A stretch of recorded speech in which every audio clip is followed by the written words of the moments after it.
In 2011, millions of people around the world believed they were using the internet normally. They opened their computers in the morning, they typed familiar website names into their browsers. They checked email, read the news, shopped online, and logged into their bank accounts. Everything worked. Pages loaded quickly. Websites looked correct. Security software stayed quiet. From the user's perspective, there was no reason to be suspicious. But underneath that calm surface, something fundamental had quietly changed. More than 4 million computers were no longer connected to the internet they thought they were using.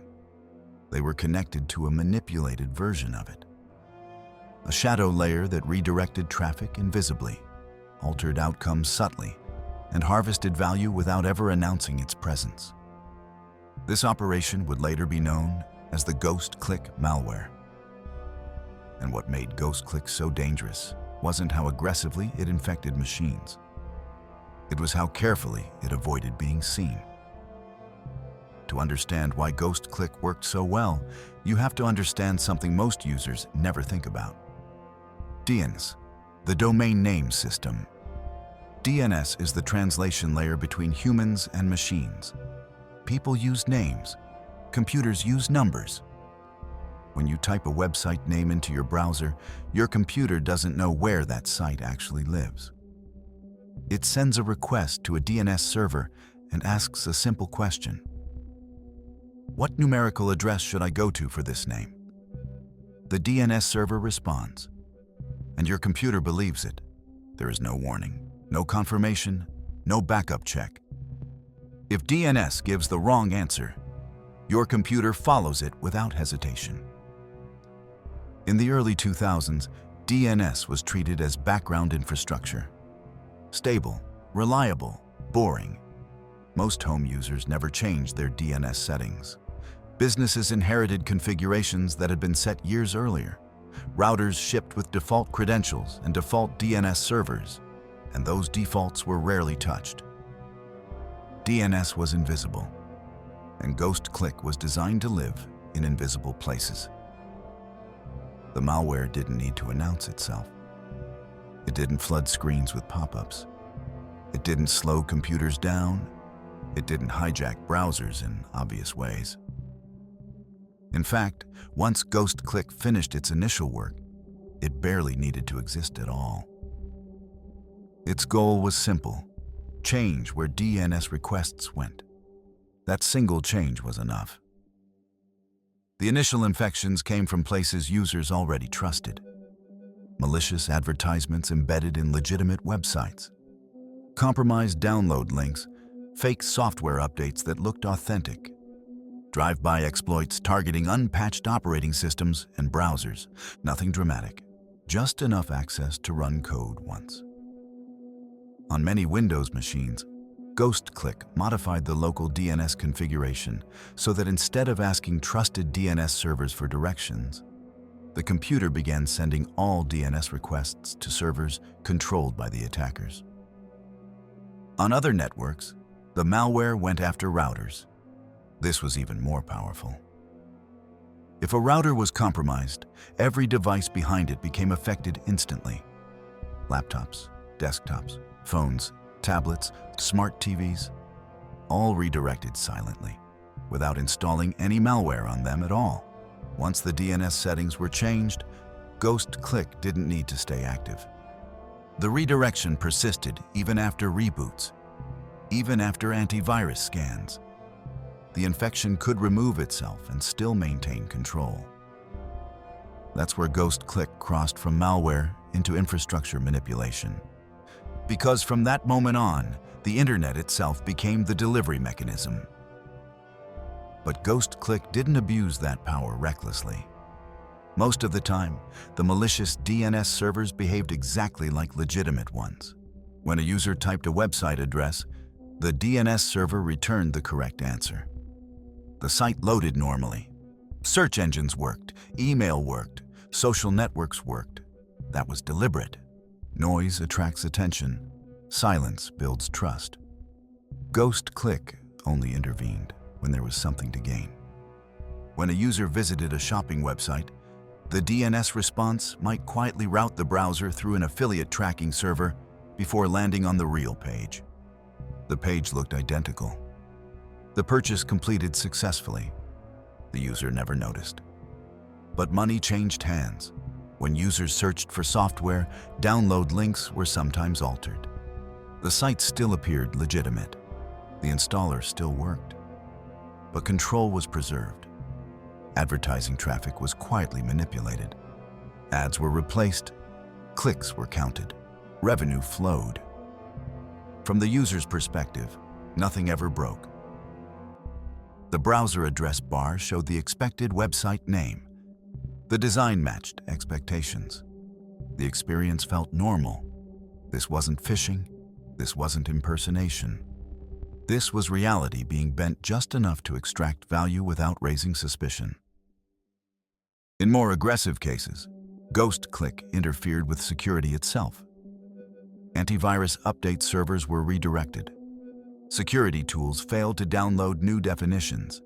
Cleanup utilities couldn't reach their servers. The malware didn't confront defenders. It simply made sure defenders couldn't see it. And that patience is what allowed GhostClick to spread to an extraordinary scale. By the time security researchers began to notice something was wrong, the operation had already been active for years. The first alarms didn't come from users. They came from advertisers. Ad networks noticed traffic that looked legitimate but behaved strangely. Users were real. Clicks were real. Purchases happened. But referral paths didn't make sense. Traffic was being intercepted somewhere upstream. Security researchers began tracing DNS behavior. They noticed requests being answered by servers that shouldn't have existed. Hard-coded IP addresses appeared in malware samples. Fallback servers activated when others went offline. Slowly, a disturbing picture emerged. This wasn't a small botnet. It wasn't a short-lived campaign. It was a global operation. Home users were affected. Small businesses were affected. Large organizations were affected. Some computers were infected directly. Others were innocent machines sitting behind compromised routers. In many cases, the users had never installed anything malicious themselves. Their internet connection had been poisoned at the source. Investigators discovered routers that had been compromised years earlier and never reset. Default passwords were still in place. Firmware was outdated. The infection lived quietly, routing traffic day after day. And that was only the beginning. As investigators continued digging, the scale of the GhostClick operation became impossible to ignore. What initially looked like scattered infections turned out to be a carefully engineered ecosystem. The attackers had not relied on a single server, a single country, or a single point of failure. They had built redundancy. DNS servers were distributed across multiple regions. If one server went offline, another silently took its place. If a hosting provider shut down an IP address, traffic rerouted automatically. Domains were rotated frequently. Infrastructure was moved before it attracted attention. Fallback systems activated without user impact. This wasn't improvisation. It was planning. And that planning suggested something unsettling. The people behind GhostClick understood the internet at a professional level. They understood DNS propagation. They understood ISP behavior. They understood how long it took for changes to be noticed and how rarely DNS was audited. Most importantly, they understood human psychology. Users don't question systems that work. They only investigate when something breaks. And GhostClick was designed never to break anything important. Money flowed quietly. Affiliate programs were abused at scale. Advertising revenue was siphoned. Traffic was monetized one invisible redirect at a time. Every individual interaction was small. But across millions of machines, over years, the totals added up. Estimates later suggested tens of millions of dollars in illicit revenue. All without ransomware, all without data destruction, all without panic. That's why GhostClick remained active for so long. It wasn't noisy, it wasn't cruel, it didn't scare anyone. It simply rewrote reality slightly and let people keep browsing. Eventually, however, the infrastructure itself became suspicious. Security researchers noticed DNS servers answering requests for regions they shouldn't have served. Logs didn't line up. Traffic patterns showed subtle inconsistencies. As different teams compared notes, they realized they were looking at the same thing. A global DNS manipulation campaign. That's when international law enforcement became involved. But taking GhostClick down wasn't as simple as shutting off servers. If investigators abruptly disabled the malicious DNS infrastructure, millions of users would instantly lose internet access. Entire networks would go dark. Hospitals, schools, businesses, all collateral damage. So the response had to be careful.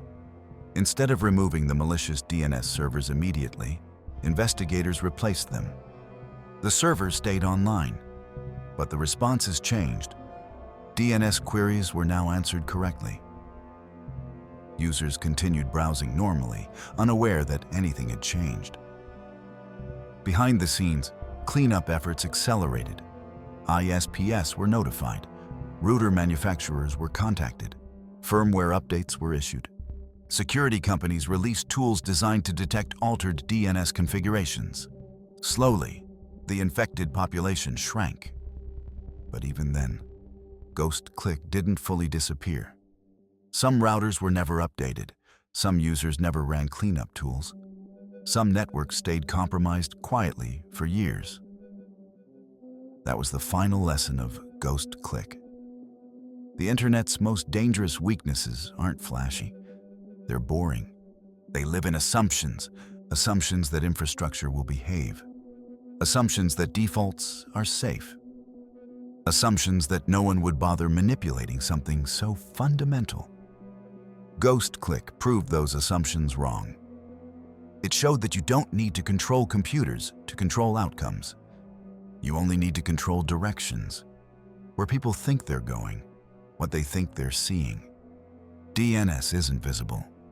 You can't feel it. You can't see it. You don't know when it's wrong.